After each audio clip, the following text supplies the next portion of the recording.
คีย์บอร์ดก็ล้อซะเลยได้เสียทีมีเมียแล้วเลย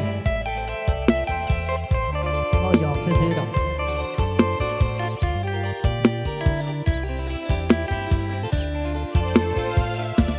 แก้วเอ๋ย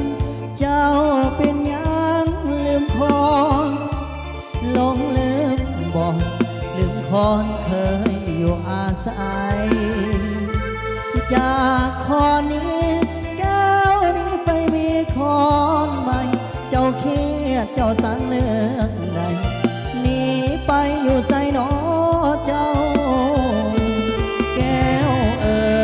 ยเจ้าเป็นยังลืมหังไปบ่สั่งลืมหังเมื่อครั้งก่อนเก่าเครียดให้พายมองใจอันใดหนอเจ้าหรือมีไม่แล้วลืมเอาน้องเจ้าแม่สาลีกาจากไปแล้วน้องแม่แก้วลืมคอน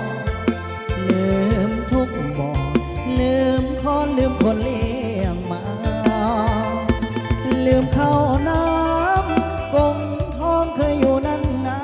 นไปแล้วบ่หวนกลับมาแม่สาลิกาลงหังแก้วเอ๋ยหากสิ้นคนอุ้มสูงจงคืนสู่ควันเดิมน้องอยู่แต่หลังยังคอยท่าแม่สาลิกาลงหังสี่ห้องหัวใจอายยังเป็นหังตอนหับแก้วเอ๋ยเอาเสิร์ชเกี่ยวกันเลยเด้อ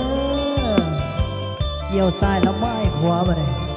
เกี่ยวหับสุกหับหมานกันแล้วกันเด้อเฮ้อเฮ้อ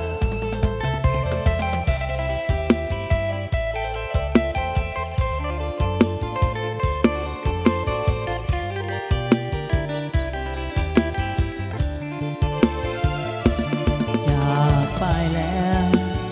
น้องแม่แก้วลืมคอนลืมทุกบ่อ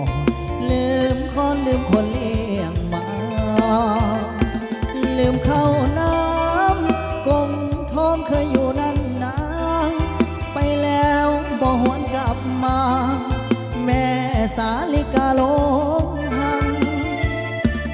แก้วเอ๋ยหากสิ้นคนอุ้มสู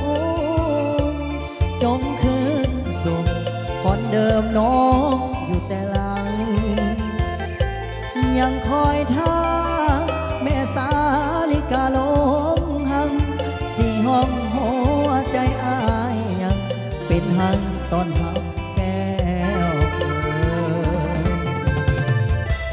เอาเกี่ยวไปรอบที่สองกันแล้วกันเด้อ